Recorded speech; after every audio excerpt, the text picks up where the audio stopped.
Godtear. The Tactica question, first turn or not, taking it, passing it, or sometimes when you don't have a choice, how does that play out?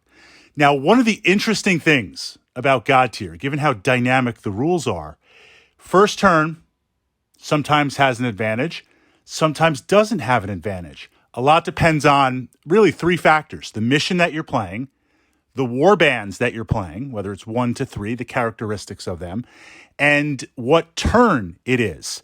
And I'm not going to go deep into the rules because we're focusing on this one Tactica point, but what really illustrates the flexibility and the modern interpretation of Godtear, the rules, which I love about the game, is that it is very much not a you go, I go type system, a traditional war game or a traditional skirmish game. And the challenge with you go, I go is that it is open to exploits. It is open to certain armies, lists, builds that you can utilize. Essentially, a you go, I go system, right? A traditional wargaming system. You line up your toys, your war band. I line up mine. You go first, and I kind of just hang out and do nothing. And then I get to move my pieces. I get to attack with my pieces. Godtear is broken up where you have the choice of moving all your pieces first and then the other player moving theirs. But then as it switches into this combat phase, alternating back and forth. And of course, we have interrupts. So the first question really is with first turn, yes or no. And it's not the turn order of the game. A lot of you go, I go systems are set up where if I go first, I'm going first every single turn. That is a massive, massive advantage.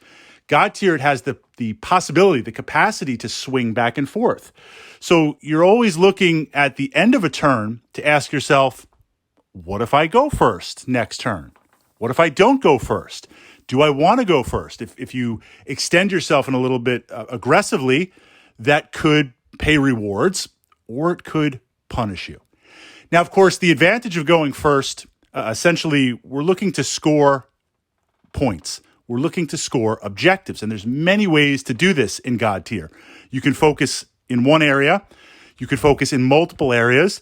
The fallen tears of the gods, we're looking to capture them and drink those salty tears by planting your banner, by staking claim to these piles of godlike essence. You earn points. You kill champions. You earn points. You kill followers. You earn points. And at the end of the round, that is going to determine who wins. You get a good amount of points and possibly bonus points, depending on the scenario or the warband that you're playing, for planting your banner. So absolutely we want to stake claim. Getting up there and staking claim has some merit. Going first when both warbands are kind of clashing midfield, staking claim has merit. But then the other player going second, they have the chance to potentially trample your banner, right? To kick over that claim. There's also a question of positioning. Do I want to go first and get a superior tactical position, potentially, for the combat phase of going back and forth? Or do I want to step back and wait and see where you go and what you do? And then, of course, certain war bands, based on their abilities and their followers, have the potential to attack or disrupt in that first movement phase. So even with that, you can say, I'm going to tag team attacking in both phases. I don't want to go first. We think, well, aggressively, I want to attack first. No, I want you to move up. I want you to see where everything's going, and then I'm going to use my movement to attack you. So it's really not this hard and fast, well, I have to take first turn. I need to get first turn. Sometimes you do. Sometimes you don't. And I enjoy this for the simple perspective of it opens up so many possibilities. You could potentially build an Alpha Strike list, but you're not at a disadvantage if that's what your opponent brings to play because of the fluid nature back and forth.